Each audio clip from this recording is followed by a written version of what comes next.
Well, hey there. My name is Dan Spencer. I'm a music teacher. I've written a couple books that have hit #1 bestseller in their categories on Amazon. Sold over 5,000 of my music theory book, likely over 10,000 books sold just in the past couple years. And today, I'm going to be listening to the ChronoCross original soundtrack for the very first time. I've never heard this music before. I also, by the way, love video games and played a bunch of video games myself. You can find a list of all the video games I've played on Discord. Anyway, this intro is going longer than I meant it to. Point is, we're going to have some fun. We're going to explore this OST together. I've never heard it before. So come join me as we break this down. I might uncover some hidden connections. I might even be able to guess some of the plot from the story. And as always, I'm very excited to listen to something that's by Yasunori Mitsuda, considering that Yasunori Mitsuda not only composed this music, but I looked on the album artwork, it says composed, produced, and arranged, which basically means from top to bottom, the artistic vision of Yasunori Mitsuda is being expressed here, and I'm very excited to see what that is going to be. So come join me and my dear friends here live with us now. Type a 1 in the chat, my dear friends. Type 1, and we're going to go ahead and check out this here OST. Gosh, that 1 minute 20-second intro felt a lot longer than 1 minute and 20 seconds. Let's do it. Hey, poking mangoes, try lighting. All right. J2O Juice, thank you so very much for getting the playlist we're using today together for us. Thank you, J2O Juice in the chat. All right, let's get this rocking, y'all.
Yeah, notice it does not say mix and mastered by Yasunori Mitsuda. I laugh. Oh, hold on. I laugh because the monumental tasks of composing, arranging, and producing this music come first only to the monumental tasks of then mixing and mastering this music. There's a lot going on, and it sounds amazing. Okay, so let's break down a couple of the things that are going on here, spotting some patterns. So I'm going to pull this back and grab just a couple things here.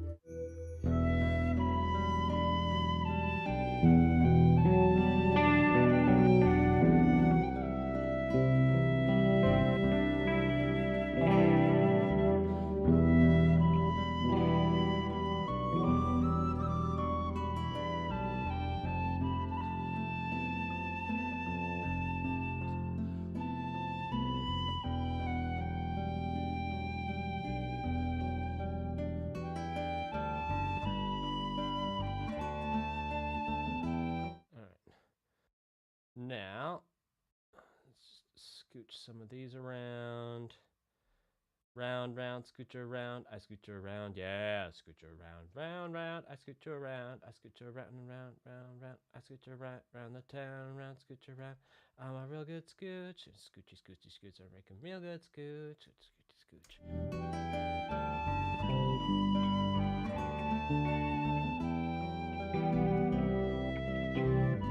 Okay, and we go to 1, 2, 3, 4. 1, 2, 3, 4. 1, 2, 3, 4. Yeah, maybe we should analyze this in the key of G major, but here we are.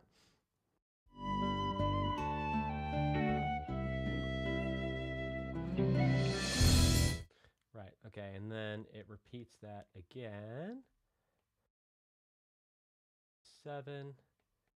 Oh, sorry, and then it goes straight to 6. And it's into the B section, which is just a ton of fun. Okay, so I'm actually going to take the time here to write down the B section. Why? Because I've found that sometimes the first two pieces of music we hear in an OST, it's very important to figure out everything that's going on in those, because we may hear those themes and ideas and chord progressions over and over again in the music. What I'm doing right now is I'm creating a representation of, basically I'm summing up everything we've heard and I'm codifying it into Roman numerals, and I'm showing the relationship between every sound you just heard, simplified, synthesized, way down into very, very simple rudimentary expressions of everything you just heard. And through those patterns, we're going to be able to spot connections later on down the line. So even though this first piece takes me a little while longer to get down, it's going to be likely a worthwhile investment as we go through the rest of this entire OST together.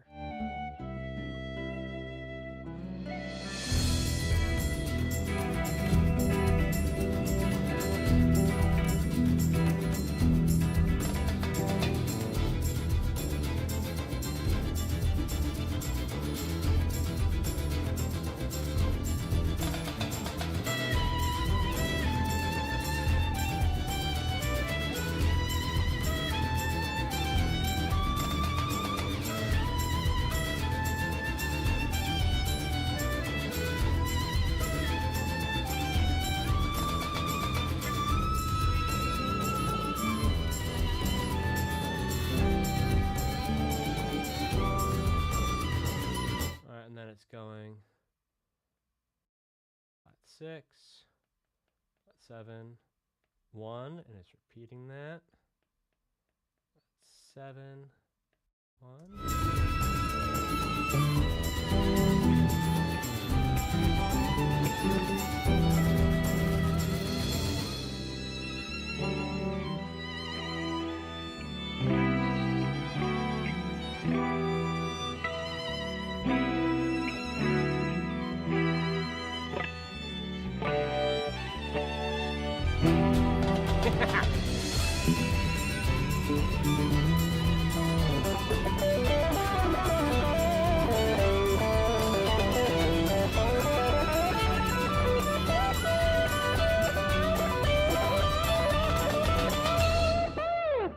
All right. Don't mind me. Also, I may just have some fun on the music. Hey, okay, so let's break down a couple of the patterns we heard here. In terms of the harmony, or in terms of the chords, we heard 1 minor to flat 6, 1 to flat 2. Now, this right here, this minor 1 to flat 2, we've heard that all over the place with specifically Japanese OSTs. So this is a common pattern that we've seen, and that pattern sounds like this. Okay, let's do it with a clean sound. That pattern sounds like this.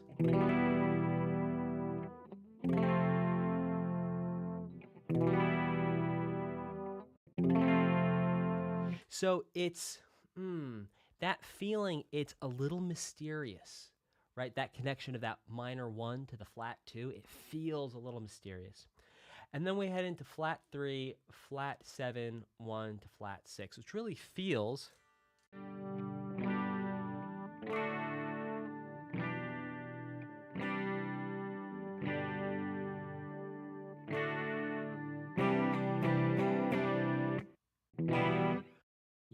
It is an E minor. Right here, it feels like we're headed into the relative major, which it would be G major. And if you don't understand what I mean by relative major, relative minor, I will explain some things along the way. But I have an entire free course on music theory. If you want to understand a little bit more about music, go ahead, check it out. It's on the channel, it's in the videos. It's an entire course to help you understand video game music for free for you here on the channel. So go check that out. And that will help you understand a lot of what I'm going to be talking about here today, because I'm not going to stop to explain every single thing about music, because the course itself is like 11 hours long, and this stream is not going to be 11 hours for me to explain everything, plus also do the reaction. So, cool. That is probably about what we need. Maybe let's grab some of the melody ideas.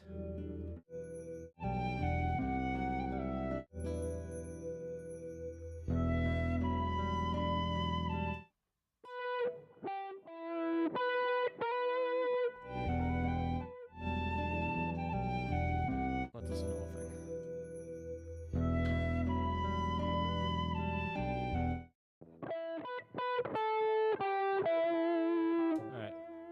Beep, beep, beep, beep, beep. So we have 1, write for me. 1, 5, 5, 4, 3, 4, 2, 1. Was it 4, 2, 1 or 4, 3, 1?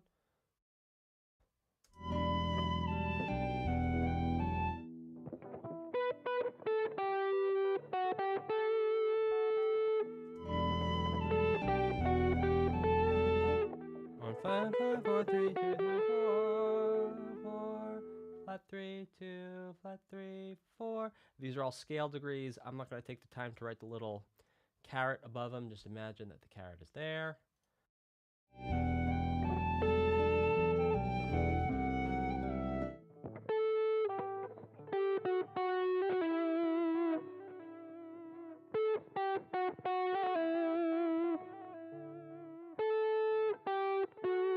And then we have something like a 4, flat 3, 2, 2, flat 3, 2, 1. And this right here, this is a little melisma.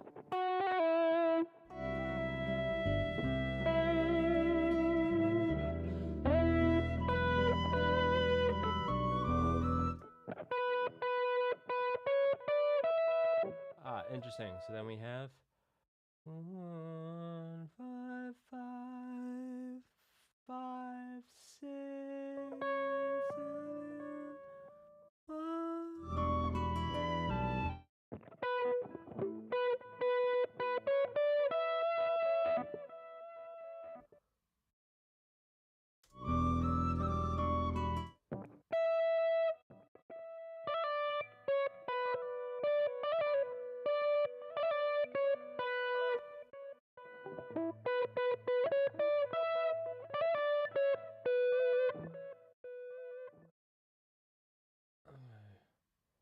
Flat 7. Yeah, basically flat 7, 6, 5, not 1.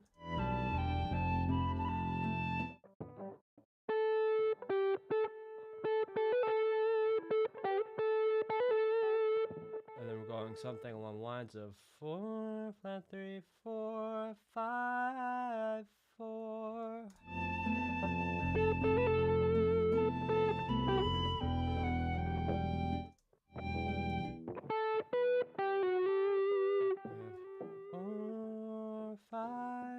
Flat 3, 2, flat 3.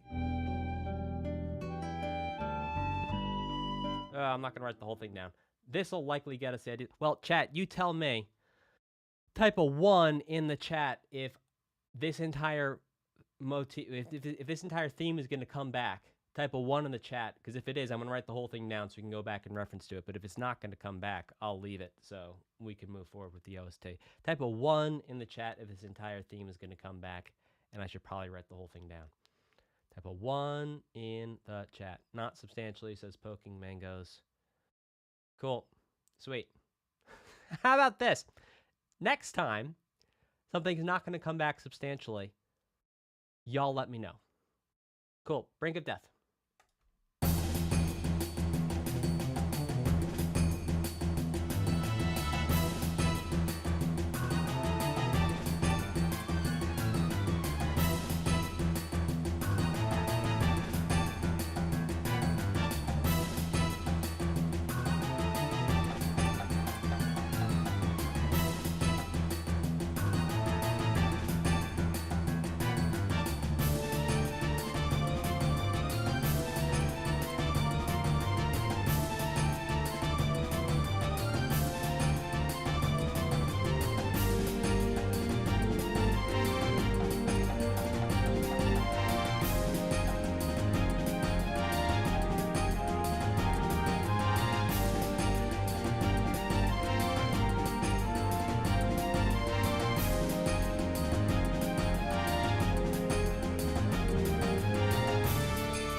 Okay, so some really interesting things in here. Interesting to the pause, I say.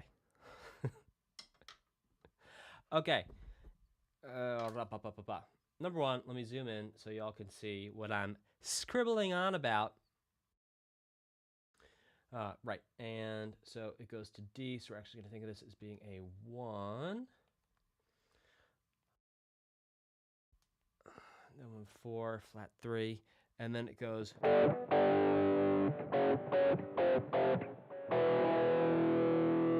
really is kind of like,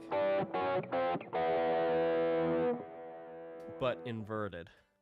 So it's really like we kind of come back to E minor here, and we're going flat 3, 2, flat 2, 1.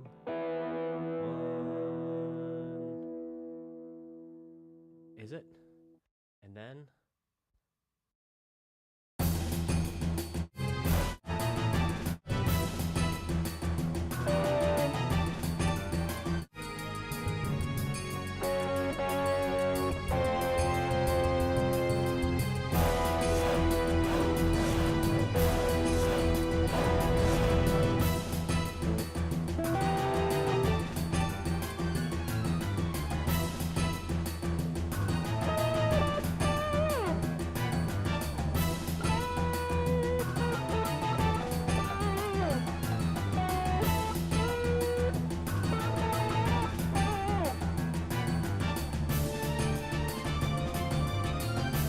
I'm used to YouTube where I hit K and it pauses it. Okay, so what we have here is pretty interesting. Brink of Death. This sounds very well Brink of Deathy, doesn't it? Hey, Dan, that's not fair. I actually explain things. Okay, so if you want to know what the lazy voice and the upholder voice in my head do. Anyway, so we have these 5 chords. Now, I'm very much simplifying by calling these power chords. There's a lot going on behind the music, but at a fundamental level, it's like.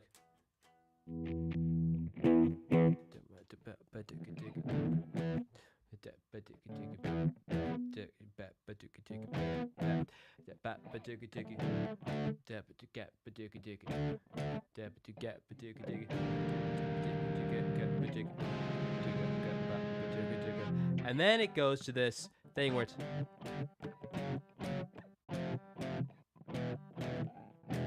And that last thing is played the bump, bump, bop, bop, where you hear it sliding down. That's what this is. And you can actually see the numbers counting down. It's going 3, 2, 2, 1.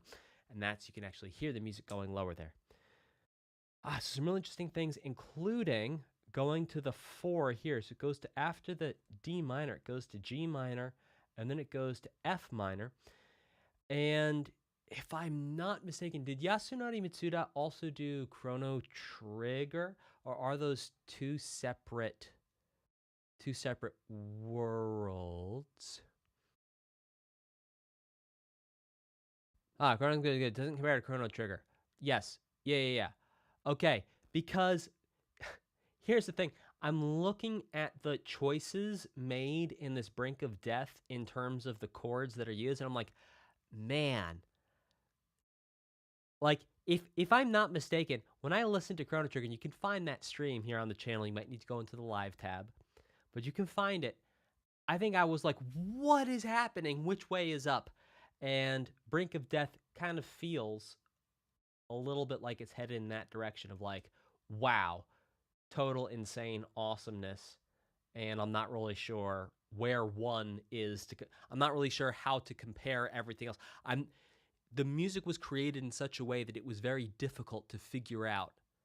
Well, it was difficult for me to figure out. I was challenged to figure out the relative relationships and what to compare what to. Cool. All right, now let's check out Arni. I was going to write Henri. Just like Henri, but no. Arni is a dinosaur of our imagination. All right, do it.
Oh, this was so cool. So these are some really cool chords. I'm really excited to jump in and see what the connections were.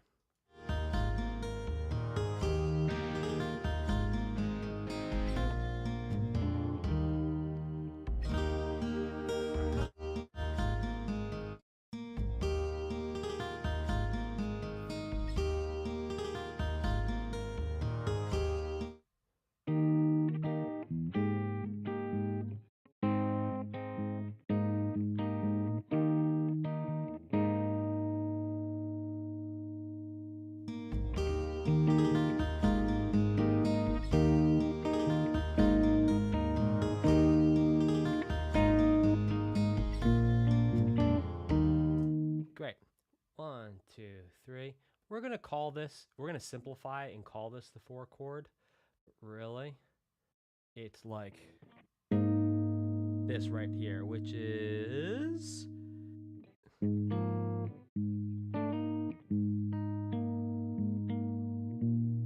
like a 1, add 9,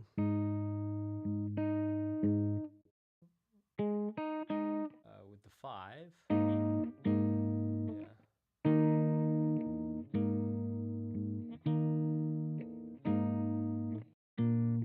2, 3, 4, 2, 3, 1, 2, 3, 4, 2, 3, 1, 2, 3, 4, 2, 3, 5, 2, 3, 1. Okay. And let's keep this rocking. Welcome to our viewers on Twitch, just joining us now. And let's keep rocking and rolling with this thing.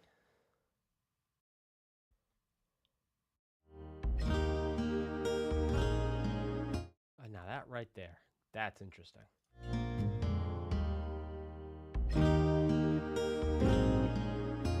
What is that? 1.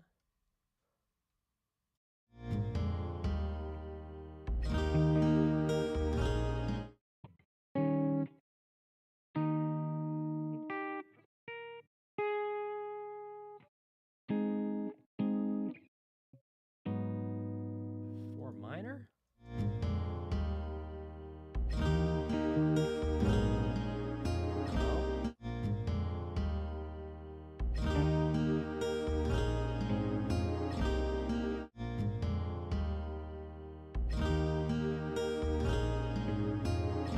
The bass goes to the 4.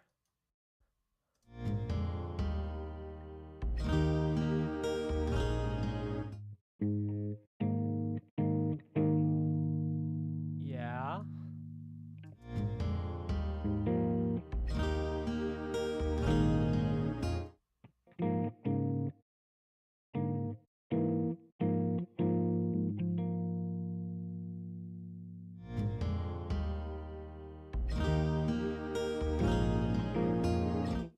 Bro.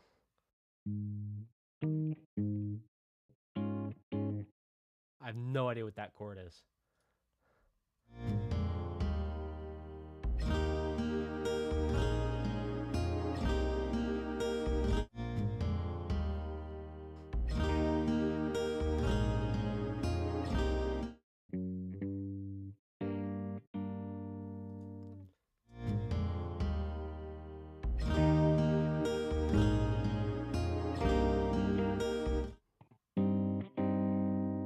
Oh, homies.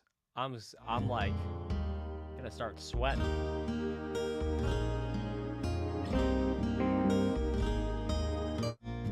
don't know why this is so hard.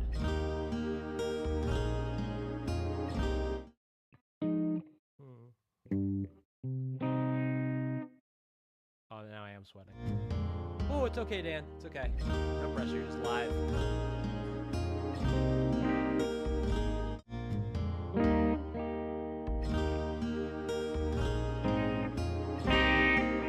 Yeah, okay, that is 6. Oh, why? I wasn't clocking that. All right.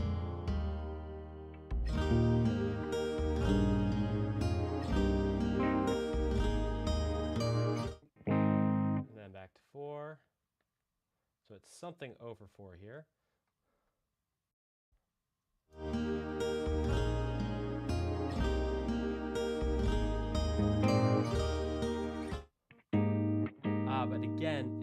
is, it's like that, when it comes back here to the 4, it really is like a 1/4.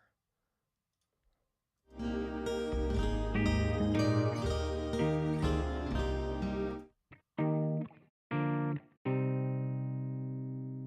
we have a 1, 2. We'll call it a 5/7. Excuse me. 6.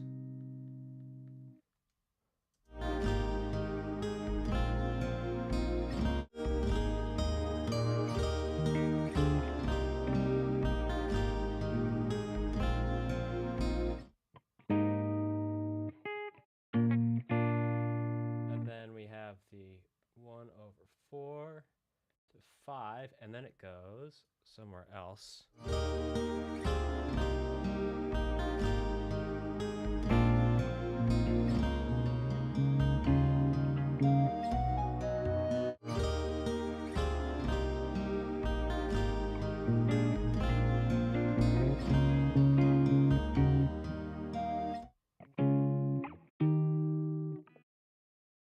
Then we have like flat 7, 2, 1. And then we go to the B section.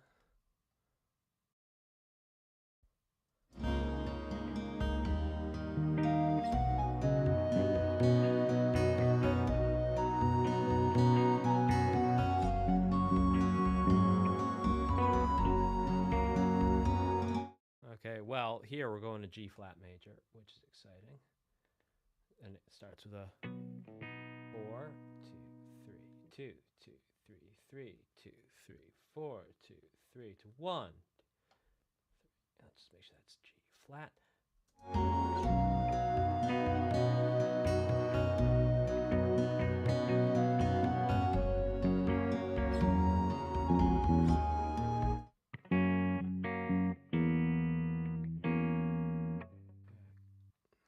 And then back to 4. 1, 2, 3, 1/flat7.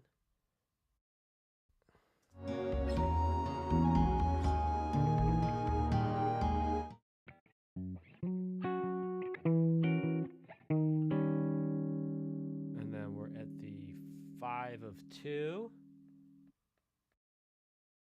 Welcome, Bex Lizard. By the way, Bex Lizard, congratulations on everything you're doing in your DJing career. Super stoked for you. Prince Banana on Twitch says hello. Hello, Prince Banana.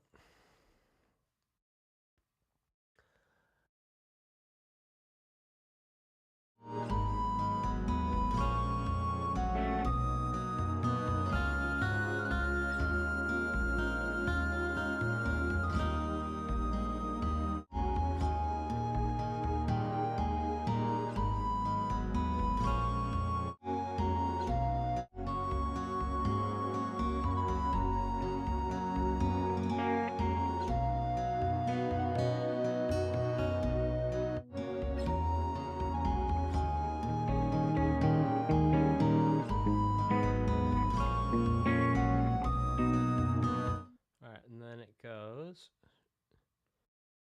2, 3, 4.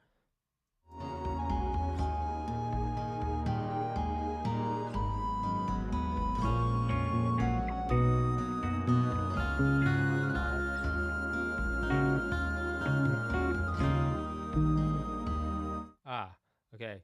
2, 3, 4, 5, which 5 is also the flat 7 of 1 of E flat. Then goes to 6. Goes to 6 sus4, which resolves to 3, and that 6 really is 1, which then turns us back around here. Woo! Homies, this is a really, really cool piece of music, just looking at the harmony here. And if you wondered if these videos are helpful to people, Prince Banana says your videos are very helpful. All right. So, yeah, we have this. Let's get some effects on here.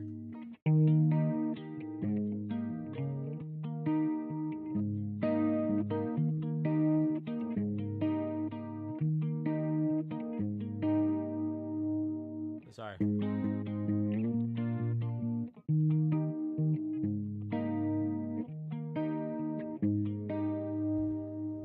And then we do something.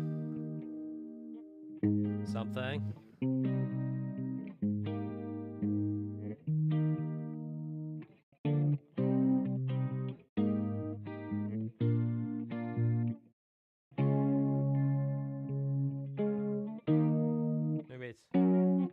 is that really a flat 7 there? That might be wrong. Okay.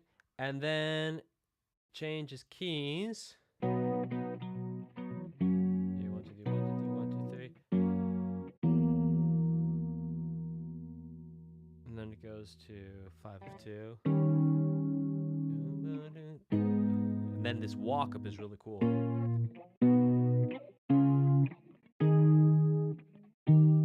Now, a moment ago, or last piece of music, I showed you that there was this walk down. The numbers started going down.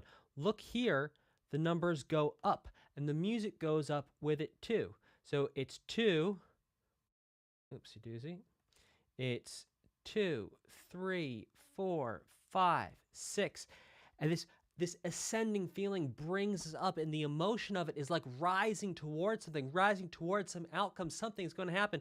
And sure enough, what happens is it turns us around back to E flat. Now, I did see in the chat that there is a whole nother section that we didn't talk about, but we'll leave it here. These 2 sections are enough, and there's some really cool things here too.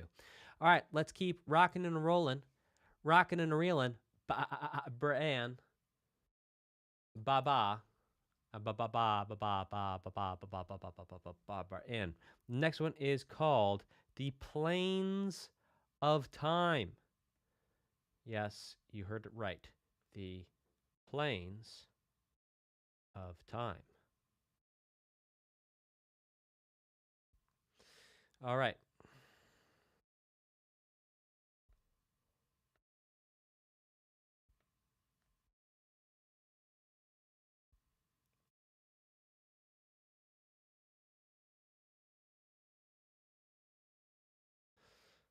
Yeah, Planes of Time. All right, let's check this out.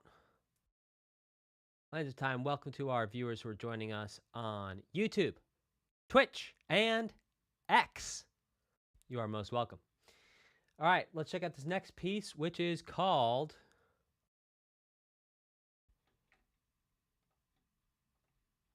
My mouse got stuck. Do it live, he said. Everyone will love the authenticity, he said. My mouse is now stuck on my iPad. How do I get it out of my iPad? This is really funny.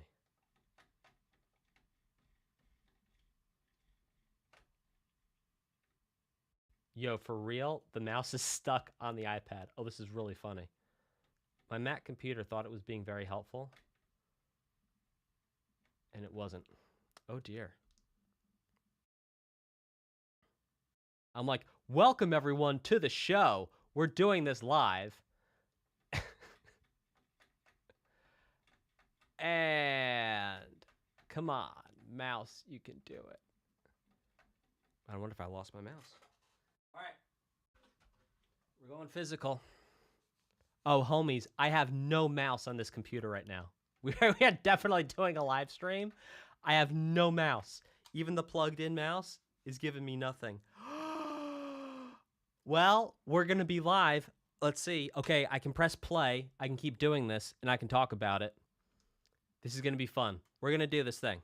We'll do it live! You insert the expletives. We'll do it live! All right, let's check out this next one, which I'm not sure what the name is going to be because of the way the windows are arranged on my screen, but here we go.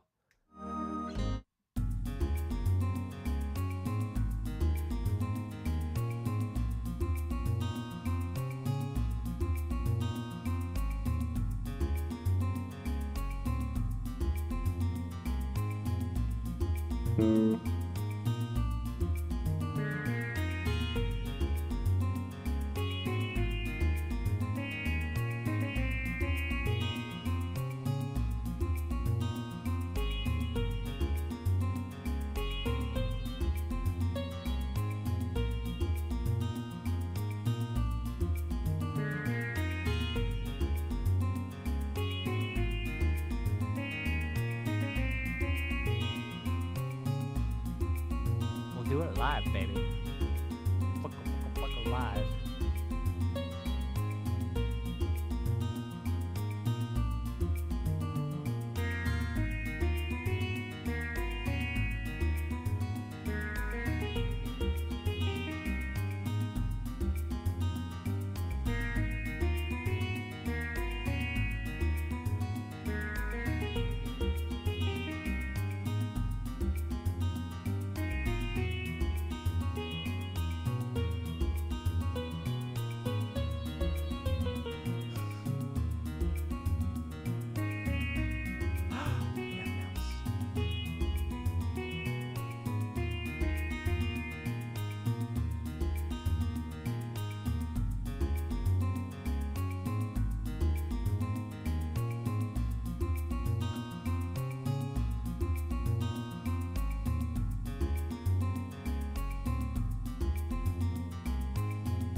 All right, now that I'm recovering from the literal anxiety and horror and have my mouse back, let's go and...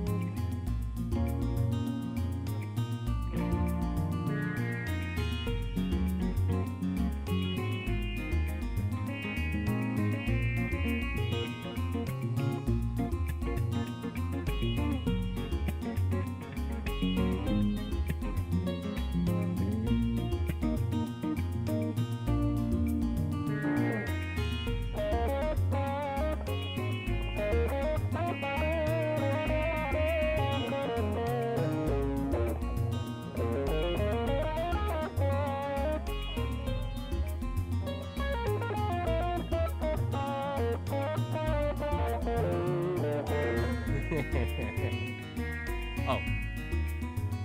All right, so that's actually the A section here, which you already got down. That was pretty straightforward. And here's the B section. Let's grab that real quick.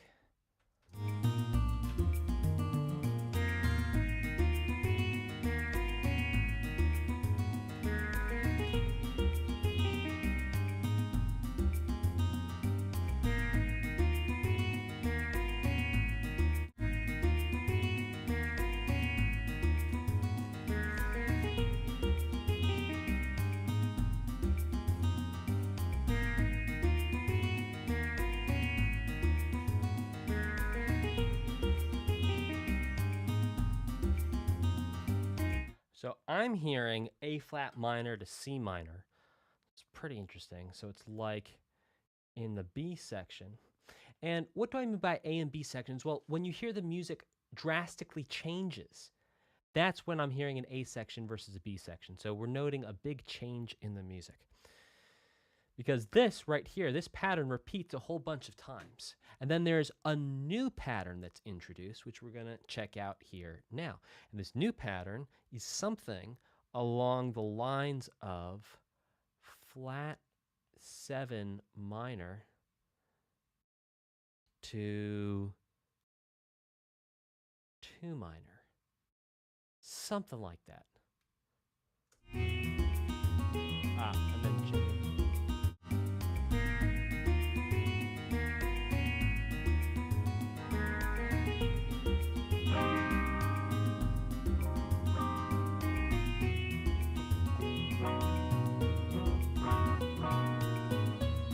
And then it goes to the, okay, here's what's really cool. Now it goes to the flat 2 major 7.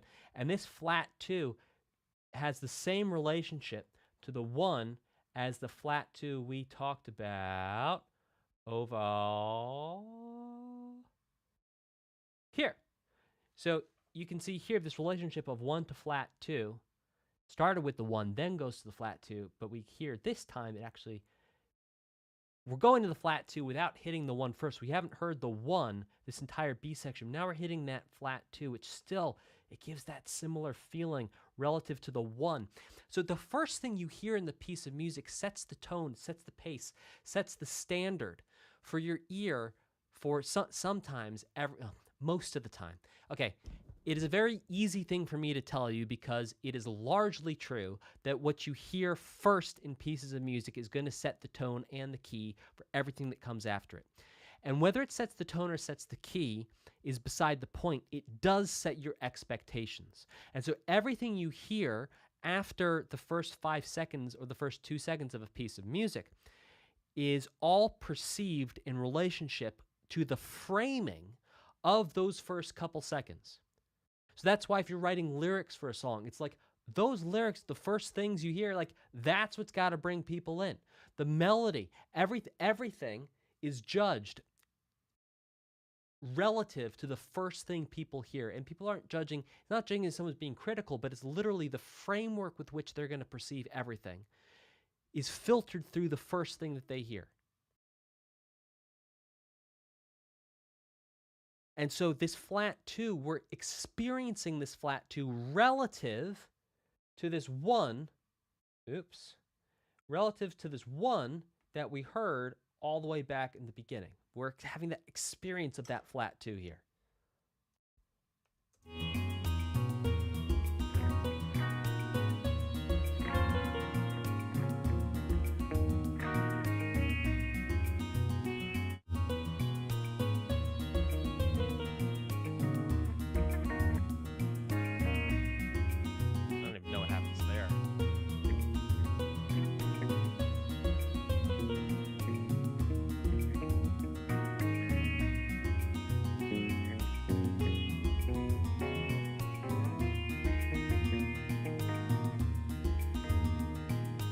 And then it's like we're kind of going to the subdominant. We're going to E flat here.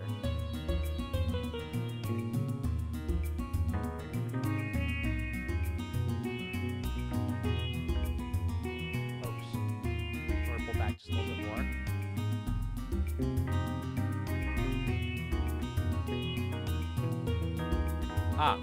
Right. I've got it twisted. It's not the flat 2 of 1. It's a flat 2 of 4. Excuse me. It's a flat 2 of 4. Right. Okay, now everything's making more sense.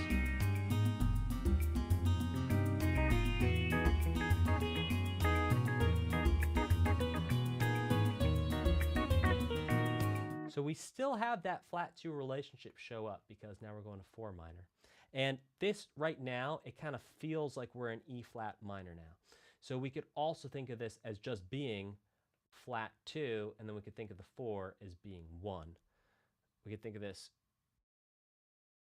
as being the same thing, depending on what the framework, if you're going to perceive it as what we saw at the beginning versus what we are now. By the way, we have 7 viewers on X right now. If you're joining on X, this is my first time ever doing a stream on X. Welcome. My name's Dan. I'm a music teacher. I've written a bunch of books, sold over 10,000 copies in the last 2 years or so. They're all about music. I've been teaching music, doing music my entire life, and today I'm listening to a video game soundtrack for the very first time and breaking it down in real time, which means sometimes I sweat it because it's sort of above what I can hear and perceive in the moment, but we're figuring it out, and I'm writing everything down and figuring it out as we go. So welcome, our viewers on X. Okay. Yeah, Manini Boy says, wait, you're live on Twitter? Yeah. Who'd have thunk? I was like, let's try it out and see what happens. We're live on X. There's 7 people watching, which is 7 more people than I've ever seen on anything I've ever done on X. So, hi. Welcome. You are most welcome. All right, anyway, let's get back to it.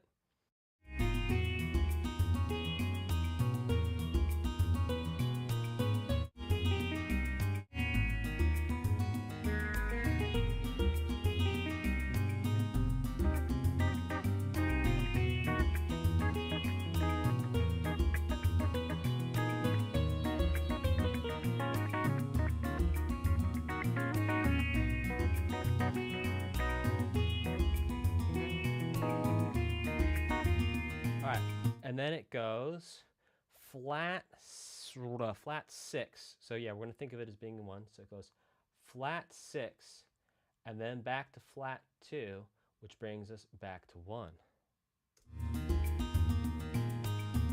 Oh, well, actually that's 1 sus4 is what that is. And that turns us back around to our A section. And round we go.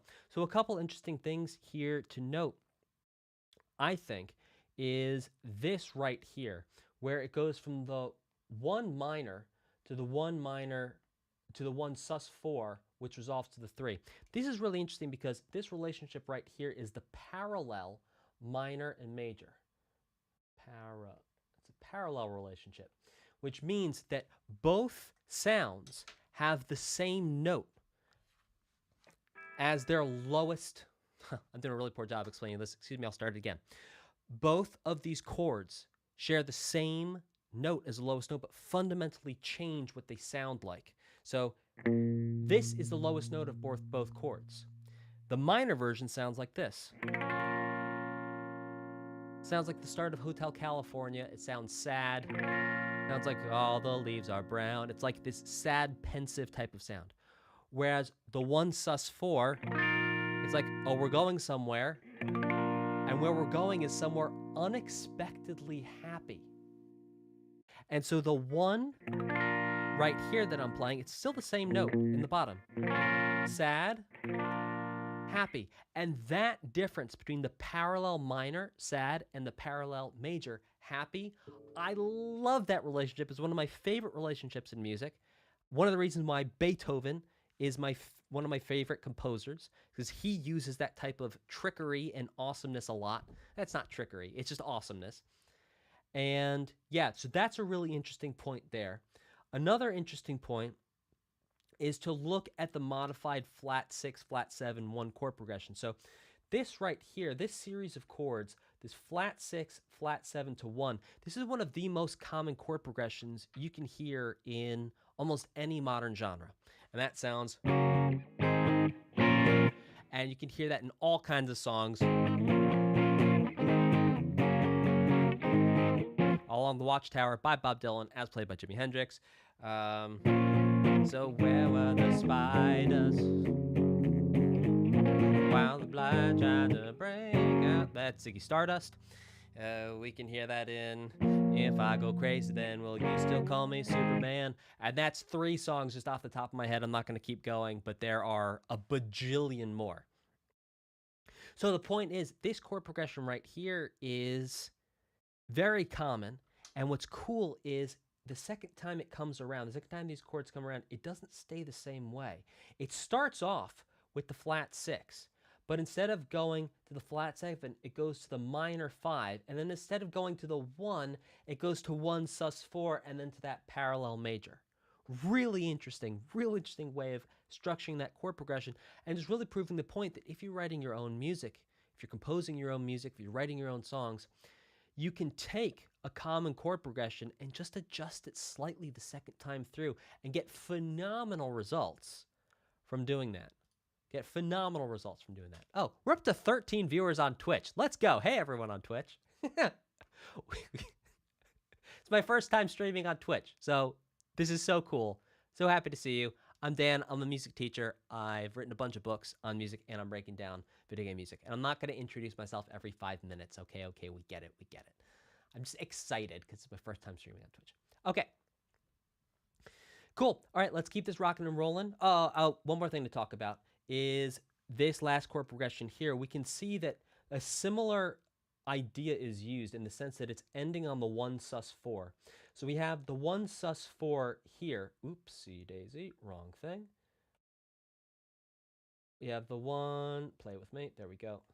We have the 1 sus4 here at the end of the A section, and also 1 sus4 at the end of the B section. And in both cases, the sus4 serves to turn us around. In this case, it turns us to the parallel major, and then we start again. But in this case, the 1 sus4 turns us back around to the top of the piece of music. Now, again, we have this flat 2 to 1 relationship here, which we've heard in so many specifically Japanese OSTs.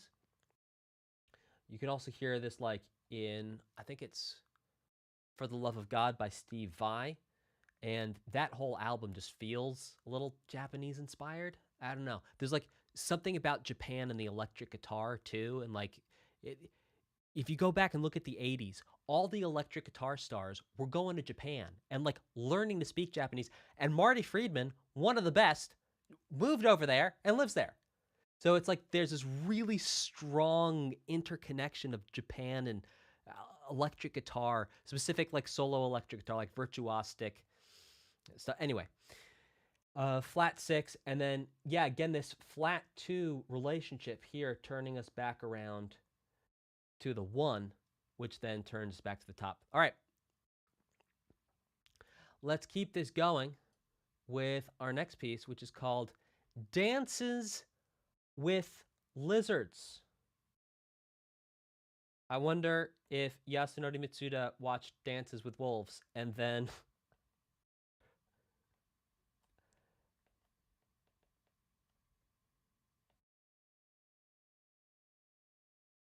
wrote this. All right, let's check it out. Oh, no, it's Plains of Time. No, we just listened to Plains of Time. Right, Dance with the Lizards. I know how to count. Don't test me. Here we go. Don't test me, bro.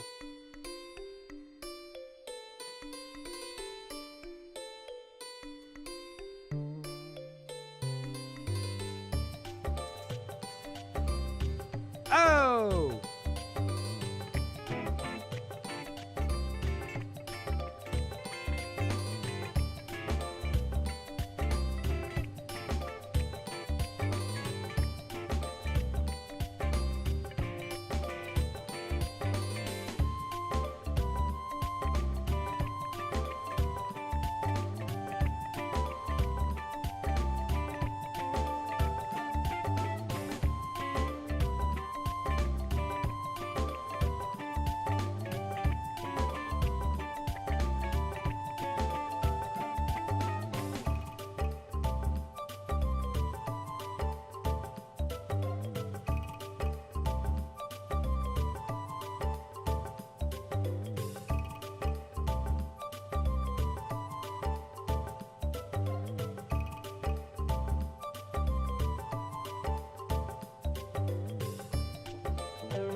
Well, I played it right one time. Anywho, okay, so that entire piece of music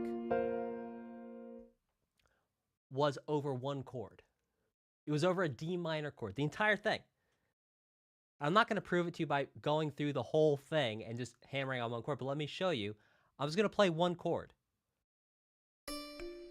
Type a 3 in the chat if you agree that this one chord seems to fit with the music.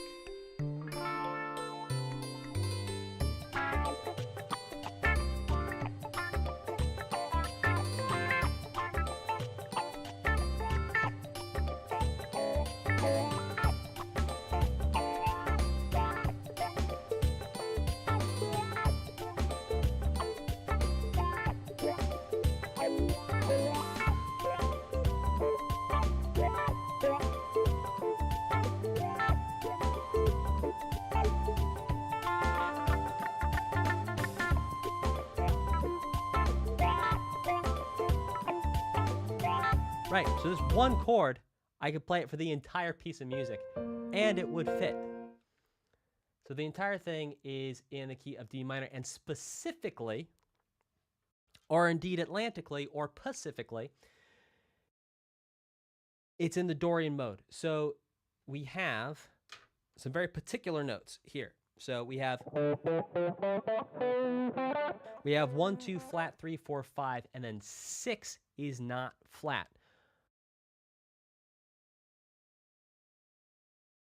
2, 5, since all kind of that flat 7. Right. Yeah, you guitar assassin, that's not the point. The point is the D minor chord works for the whole thing. Right. So, and so for those of you with context, Guitar Assassin is doing a phenomenal job of going to music school and says, well, technically, Dan, there was a flat 7 that could have been involved in that chord. Therefore, you did not fully match what was being played. And yes, that is correct, but not really. But yeah, cool, sweet. All right, let's keep this going. Guitar Assassin says, LOL. Yeah. Yeah. By the way, I deserve every single, well, anyway, I'll leave it there. All right, let's keep it going with, by the way, you've been hearing Dorian this whole time. I can't think of, we heard Dorian, I believe, in the very first piece as well, Scars of Time. We're gonna do a motif color. We're gonna do green for every time we hear Dorian, because we're not hearing too many like motifs in this OST. So what I'm gonna do is I'm going to go ahead and say, we're just gonna mark this green for any time we hear Dorian. And I remember Scars of Time had Dorian. And with Lizzie, green is going to be Dorian. All right, let's keep this going with our next one, which is, what is it? Reminiscence.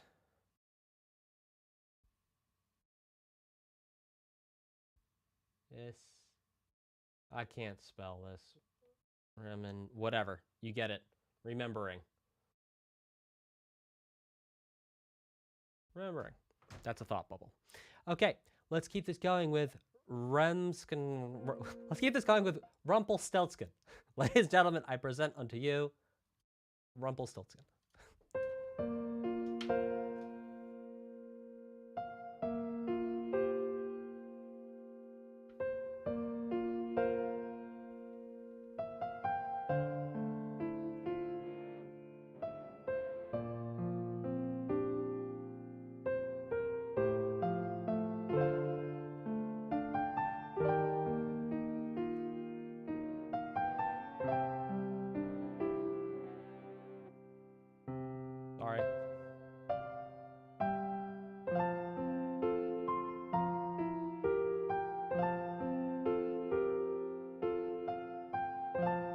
Maybe we've been in F the whole time.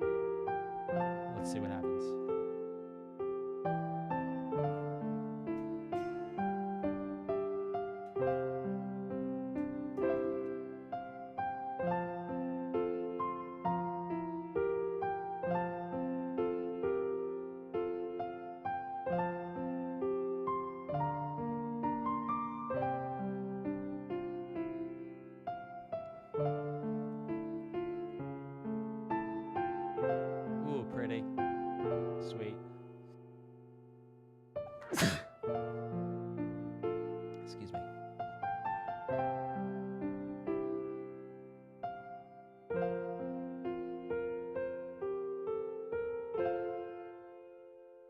Loop it for me, please.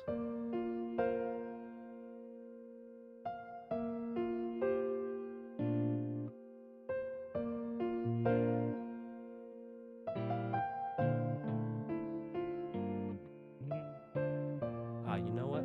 It is an F the whole time. All right, it's looping now. We're going to grab this. It has been an F the whole time. So this was 4. How do I know it was an F? Because the 4 has a sharp 4 in it. And when you harmonize a major scale, the 4 that has the sharp 11 is going to be the 4 of the piece when you harmonize a major. Oh, it's going to be the 4 of the key, excuse me. Okay, so we have...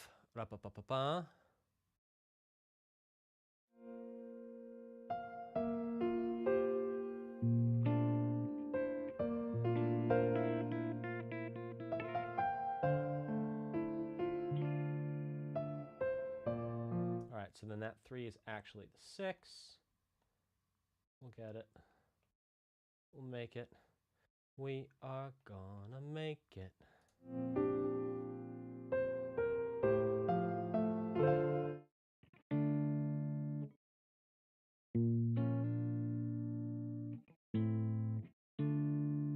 right, so then we have 4 again. 4 to 3. Wow, was that the 5 of 6 or is that just... no. Neither. I believe that's actually a 1 in first inversion.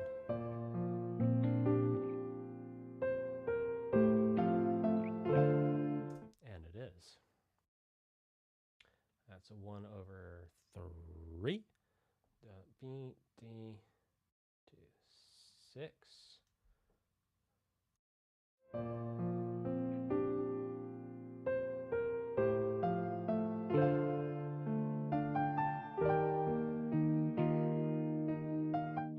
Then we go to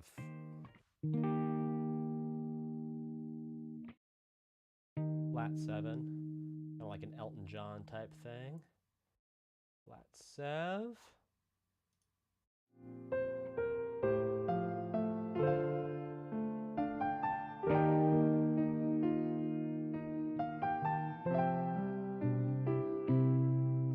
And then we really go to 5.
We'll call it sus4, but really it's like some type of combination of 1 and a 4.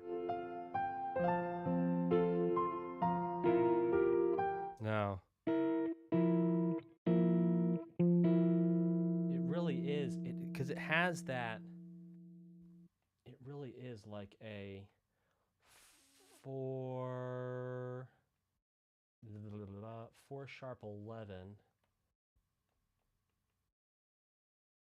But over 1 type thing. Maybe omit 3. Now we're just getting fancy. It's a 4 sharp 11 omit 3 over 1. Excuse me. Okay.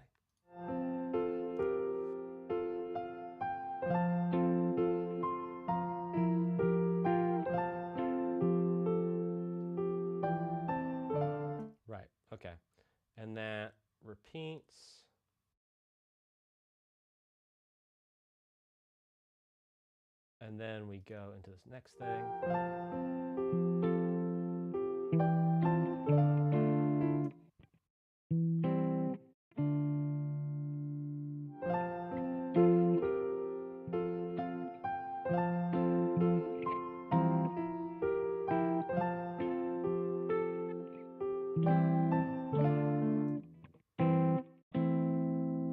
Ooh, that actually sounds like it's a 5 there instead of a...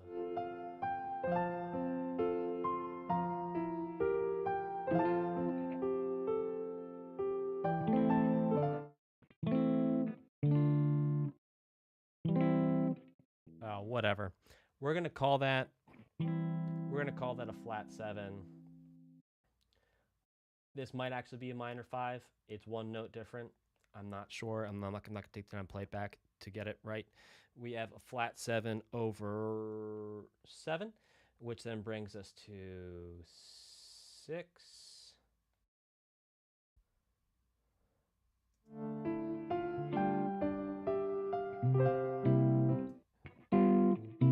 We go 6, then we do 5 of 5 to 5.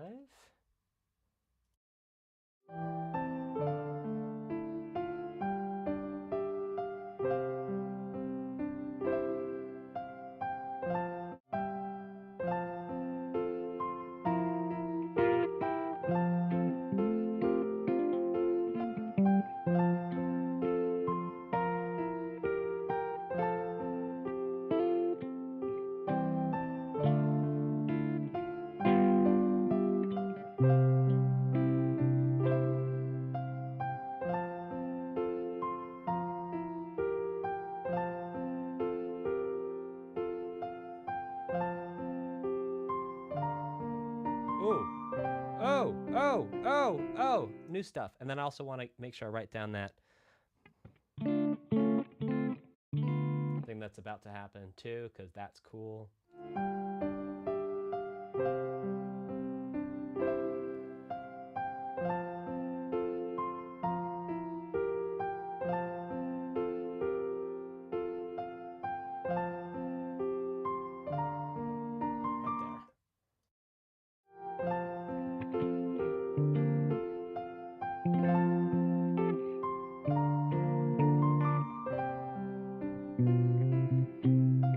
All right, and then we have 1 to that.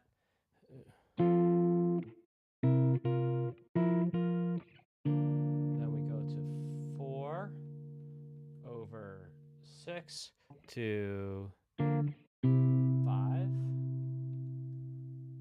And then...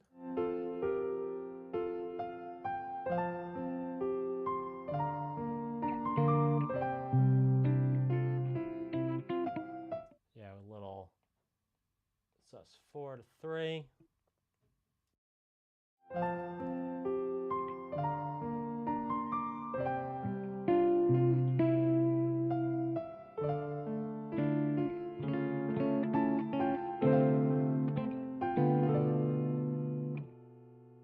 What does it do with the bass?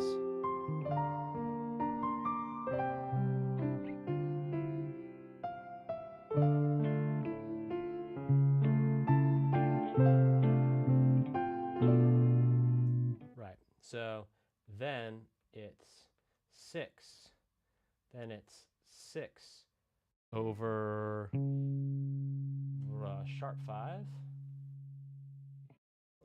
Let me raise this iPad up just a scotch. All right, sharp 5, and then it's 6 over 5, then 6 over sharp 4, all minor, over sharp 4. Now, I'm calling this 6 over sharp 4, and I'm writing all the stuff in the bass, but really what's happening here is that it's 6, 6 minor major 7, 6 minor 7, 6 minor 6. And it's just taking that descending chromaticism and it's bringing it into the bass.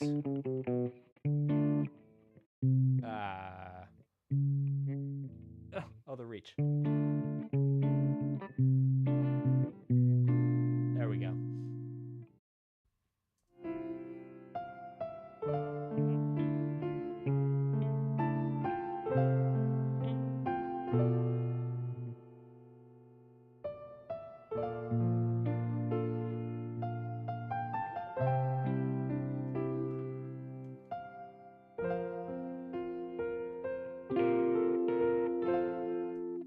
very pretty way of getting sus4 to 3. And then it does 4, 5, 1 sus4, 2, 1. Oh, then I think that's it.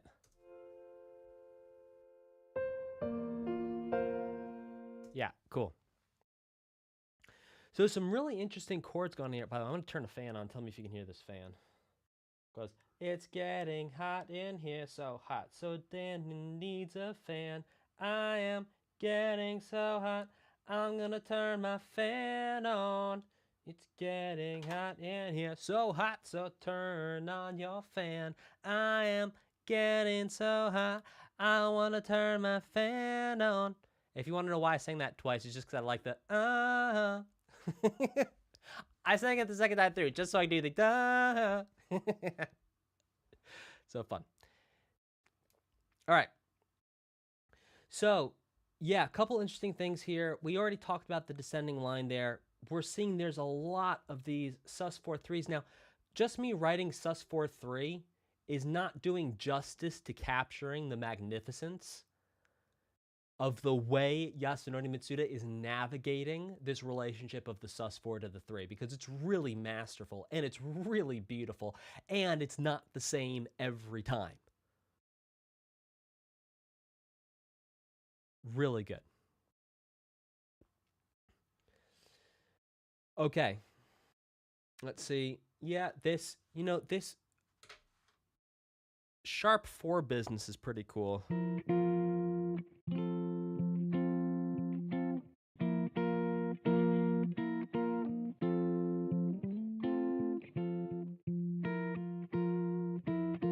Kind of feels like a musical to me. Feels very musical theater to me. It doesn't feel, that is musical theater. Like, that's music theater. Like, if I could pick a chord progression to describe music theater in the 2000s, 2010s. The 2000s and 2010s. Maybe just 2010s. I'm not that knowledgeable that I could actually pinpoint 100% clearly the decade, but yeah, that right there.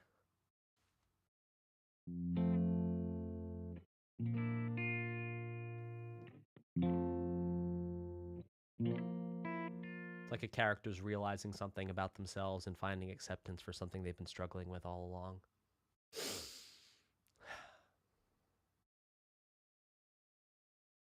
All right, let's keep this going.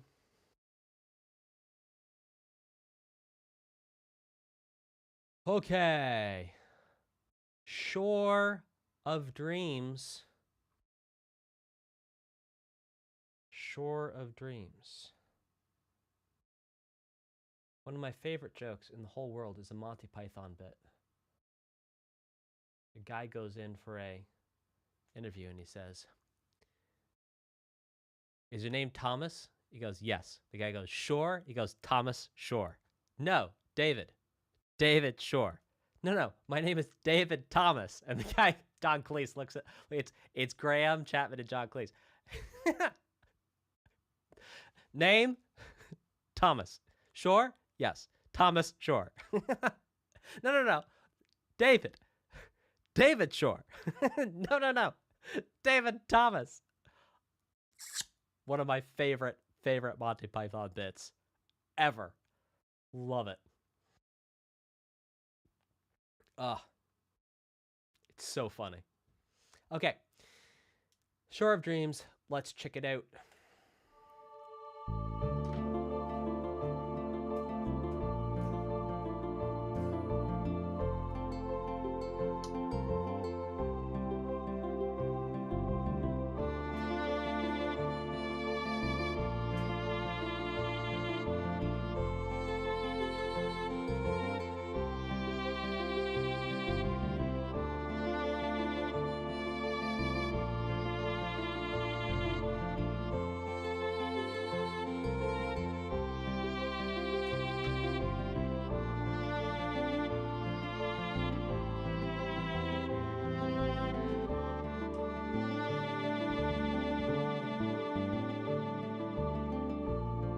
Stayed on the sus4 there. Oh, it's changing up now.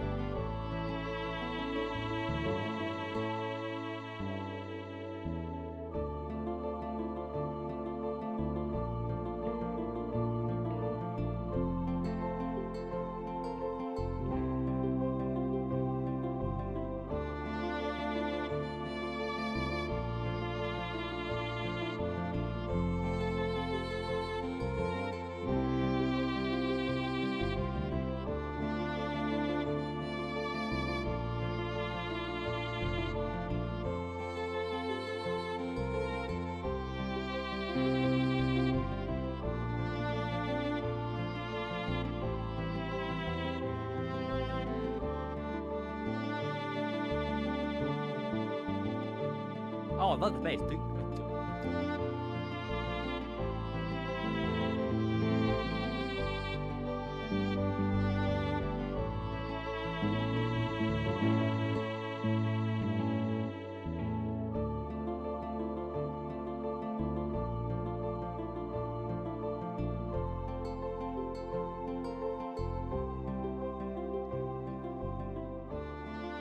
I'm just gonna grab the last 4.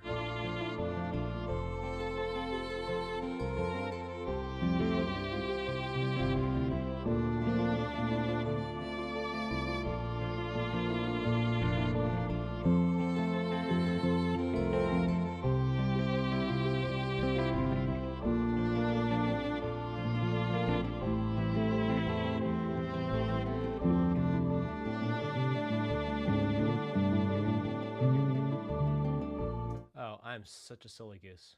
All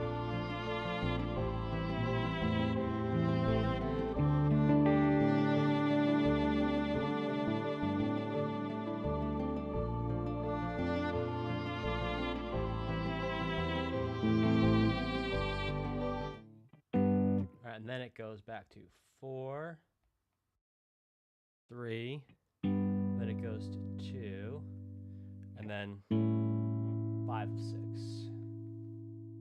There we go. And there you have it, folks. Okay, so here is some interesting insights here. So it starts off with a very common chord progression. Now, when I say very, you would think things that are common are already very common by virtue of the fact that they're common, wouldn't you? This one is very common. This is a very common chord progression. 6, 4, 1, 5. It is in a bajillion songs. And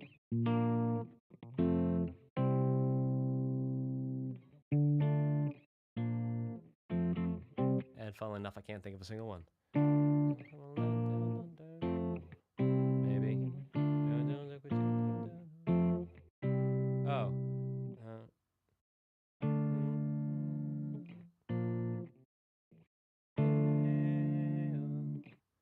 Isn't what I say? Oh, I got your hey, oh. Look what I say, oh. Ooh. 2000's Red Hot Chili Peppers coming to save me with an example. The more I see, the less I know, the more I try to let it go. All right. Now that common chord progression repeats twice.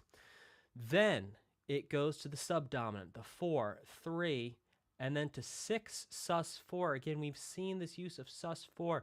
If there's something close to a motif we've seen besides the use of the Dorian mode, it's going to be the use of the sus4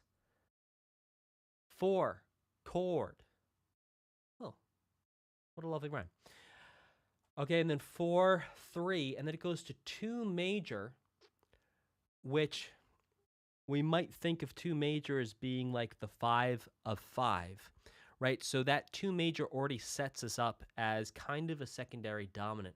But instead of leading to the 5 of F, rather it leads to the 5 of 6, which is pretty cool. And then it brings us back around to L top of the song.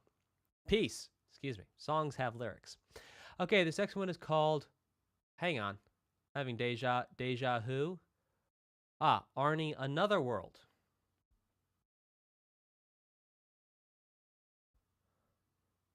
Arni is a dinosaur of Ari.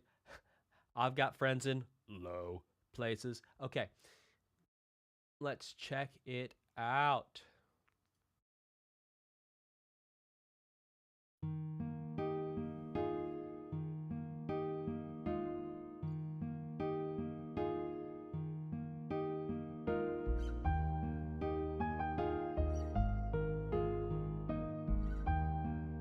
Oh.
those loops right now.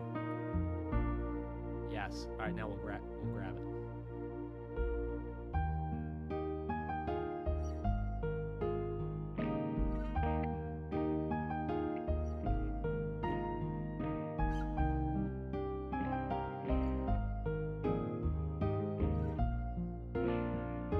Okay, so I'm at 6. I think this is the same thing as what we had last time so far. 6, 5, 4. Was that what it was? Gosh, I just heard it.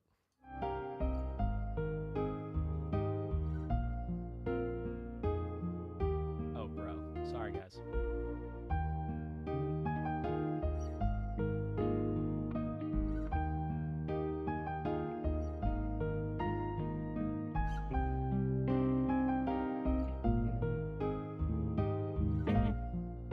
Oh, right, and then it goes to the 1/4, which I think is the same exact thing it did last time.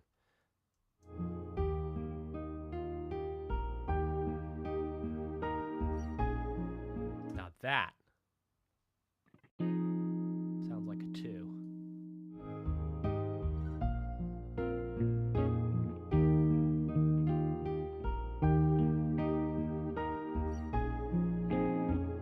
Oh, but not quite. Oh, that's interesting.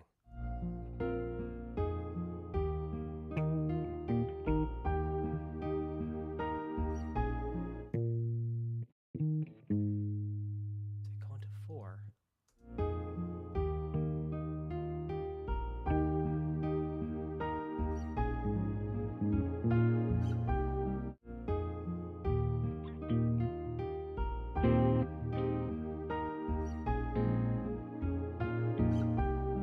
What is that chord?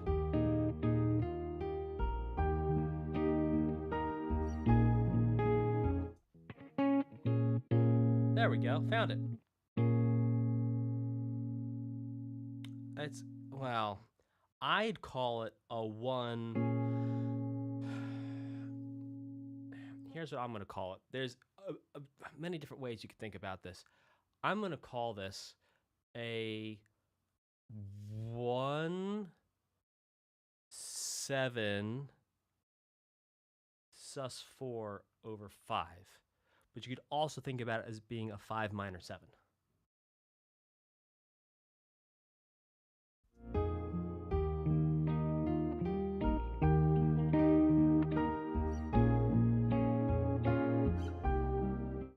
And then we're going to 6.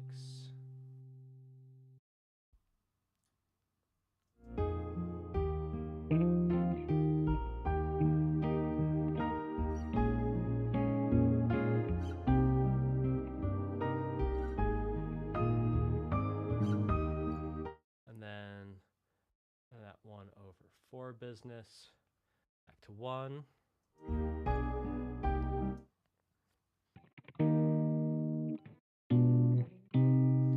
And then we have a leading tone, 7/6, that leads us to 6.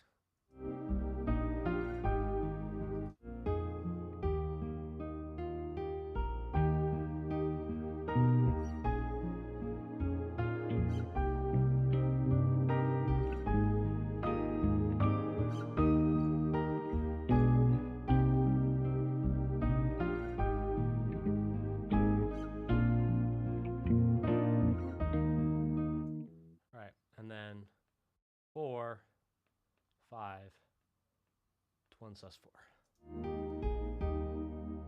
to 3. And we'll leave that one there. All right, let's keep this going with fleeting thoughts.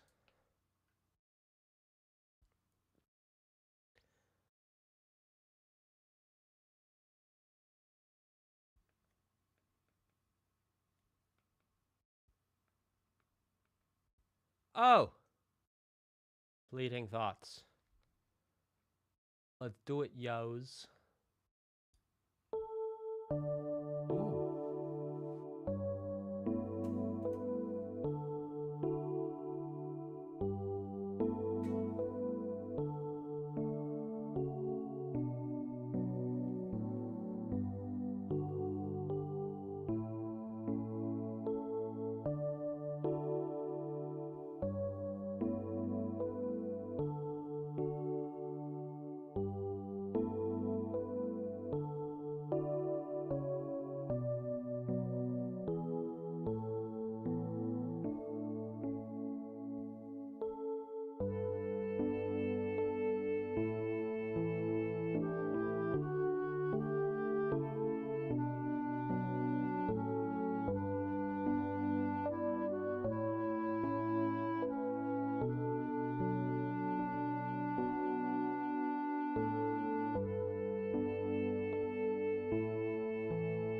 the second time through.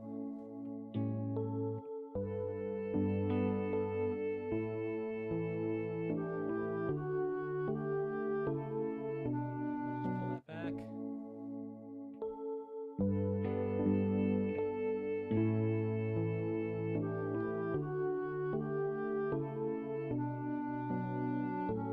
All right, hold on. I got one line missing here. Sorry, I wrote this wrong. Okay.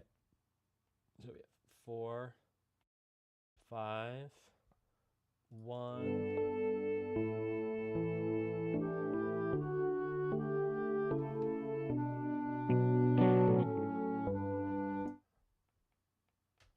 To 6 here.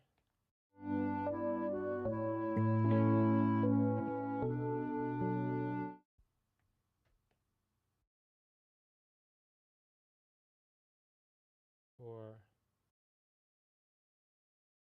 5, 6.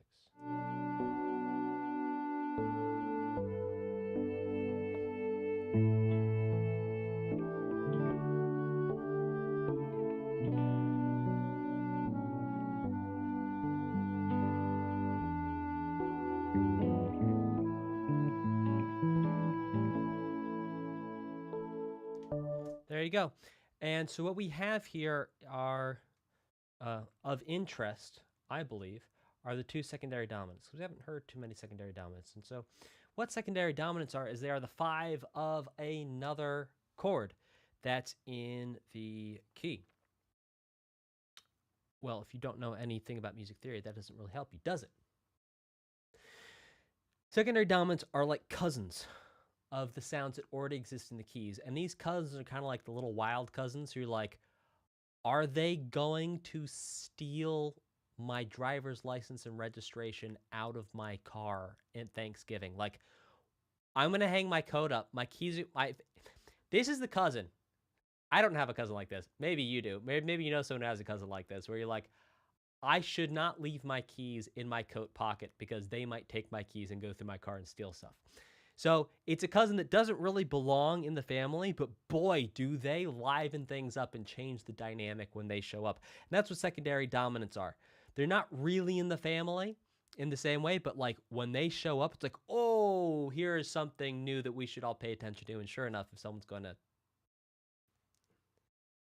take your stuff, you should probably pay attention to it. I'm going to stand by that metaphor. I know I said is like a, so then for it's a simile. Okay, so there you go. We have these secondary dominants. And anytime you see a chord like this, and it's a 5 of a 5, or it's a 5 and there's another number under here, that's going to be a secondary dominant. Those are the cousins to watch out for.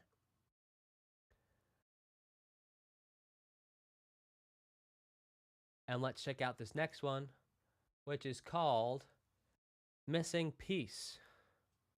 It was missing a piece. You know what blows my mind? That the poet Shel Silverstein is marketed as a child's poet. And like, people gave me Shel Silverstein books when I was a kid. Like, that dude was nuts. I don't call people nuts. Homie was nuts. Anyway, he has a poem called It Was Missing a Piece. The Shel Silverstein poem I remember is, William Tell, take your arrow, grip it well. There's the apple, aim for the middle.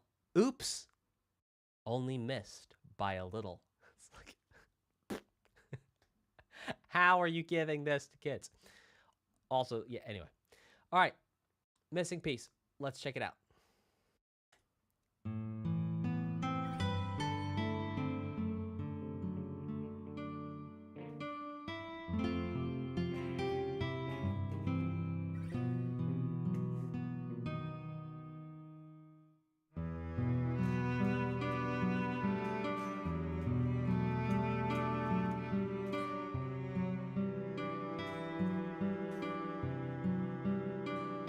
This is like our first. Oh yeah, this is, yeah. Yep.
Okay, so Missing Piece is a rework of the very first piece of music we heard in this entire OST, which was Scars of Time. So if you listen to Scars of Time and then listen to Missing Piece, you will hear the connection between the two because it's, I think, literally the same melody, also same chords as well. Yep. It's all the same stuff. So go ahead, check that out. That might be an interesting connection for you to make for yourself. If you're having trouble hearing some of the connections I'm talking about in these streams, listening for connections like that is a great way to start building that pattern spotting ability in your music brain. It's like, okay, these two songs are basically the same. Can I hear that they're basically the same? Because there's a lot of pattern overlap there, but you can go here. Now let's check out Fossil Valley, which is what I call my parents' house. Just kidding. Love you, Mom and Dad. Okay, here we go.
All right, it's looping. I'm going to grab this B section here. I'm not sure where it's going.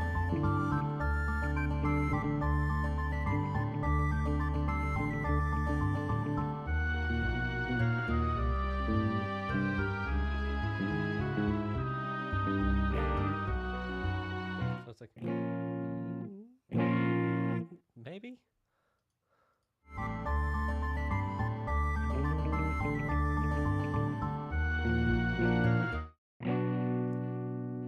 B minor? No, I'm tripping. What is that?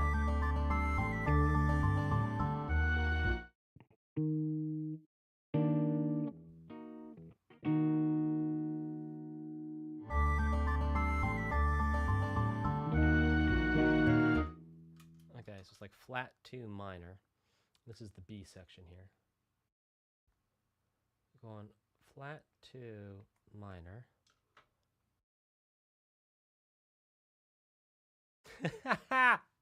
The Guitar Assassin says, Dan, whenever you're feeling pressure, just imagine around 80 people watching your every mistake. Yeah, that's 80 people on YouTube. You know how many people are going to watch this after the live? It's like, no. Every time I make a mistake, I imagine around 10,000 people seeing my every mistake. And yet y'all still show up and we still have a good time. Am I right? Type a 2 in the chat. If you are having a good time, let me know. Type a 2. Let me see those 2s. Type a 2 for freedom. Type a 2 for a good time. Type a 2 for doing what you want, how you want, every day. Let's go put a 2 in that chat.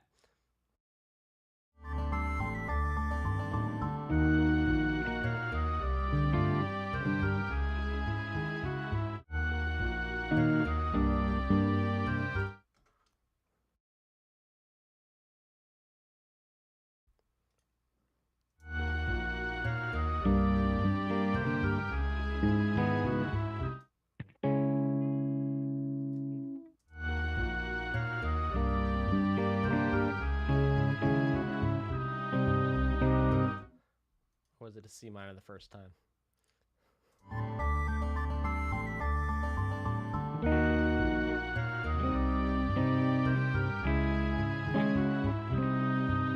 I'll buy it.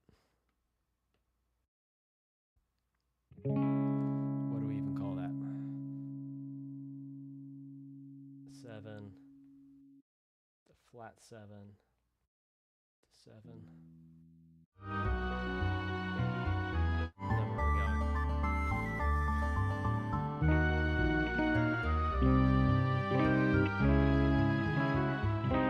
Oh, I had it backwards.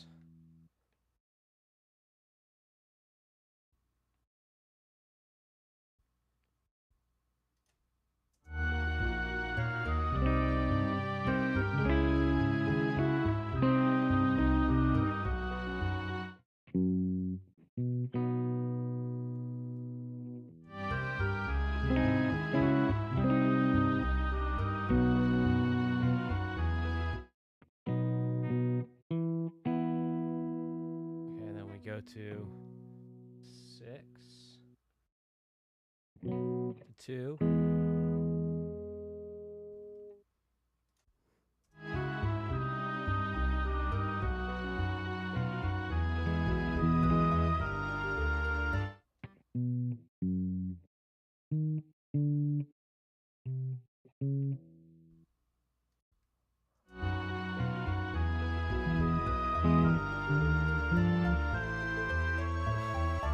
Almost there, Dan. You can do it.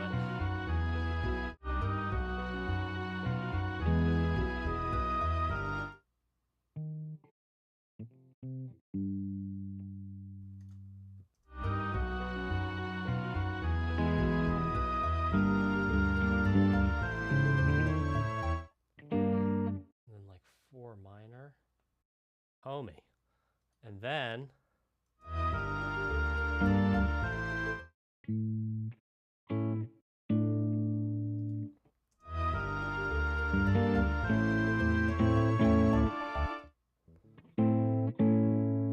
then it's like 5 minor to 5 major.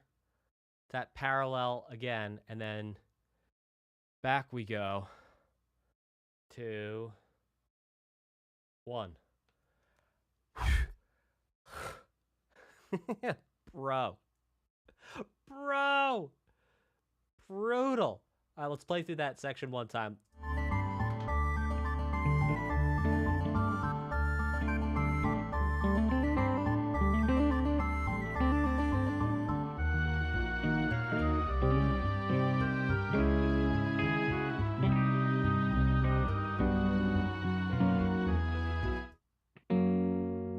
Oh, I messed that up. Oh, no, it was 6.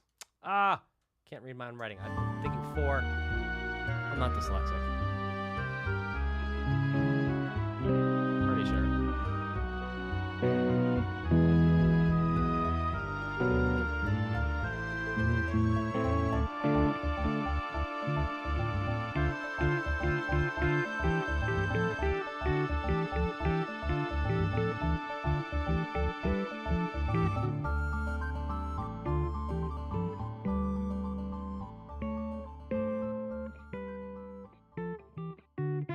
All right, cool stuff.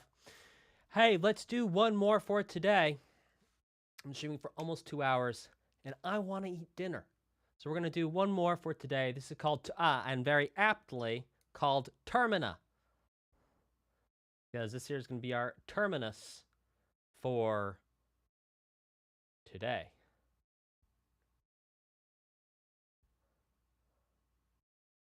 All right, Termina. Show me what you got.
I'm just going to grab this one chord in there I didn't get.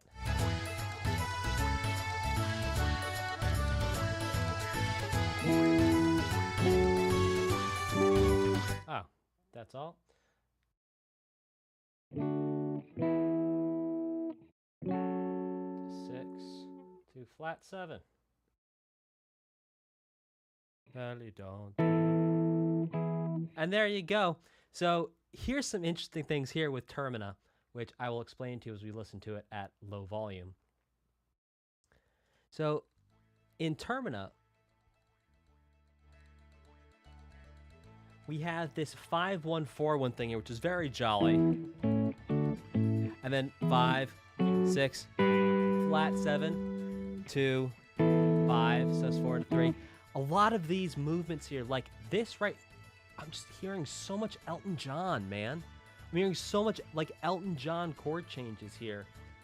And relatively confident I'm accurate with that. I've listened to a lot of Elton John. So Termina, really delightful. I'm enjoying the whatever you'd like to think out of this OST so far. This has been absolutely delightful. I'm having a blast.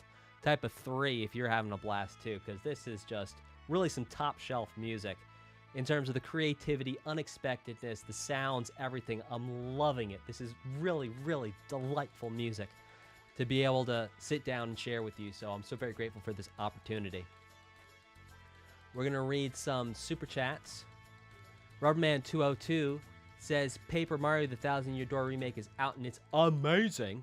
Music got massive update too, so it would be beneficial to listen to the original OST before the remake, just to see what was different. But first, put this towards Paper Mario 64.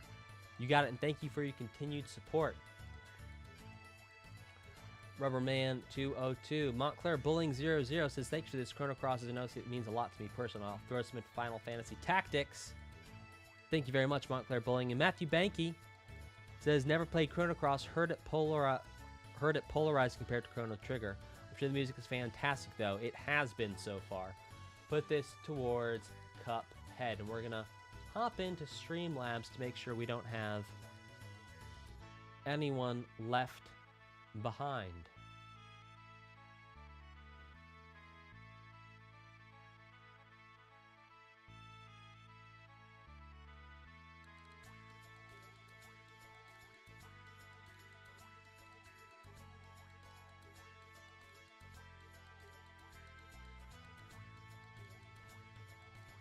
Today, Shattermelon says, I won't be watching these streams yet because I want to play ChronoCross for myself.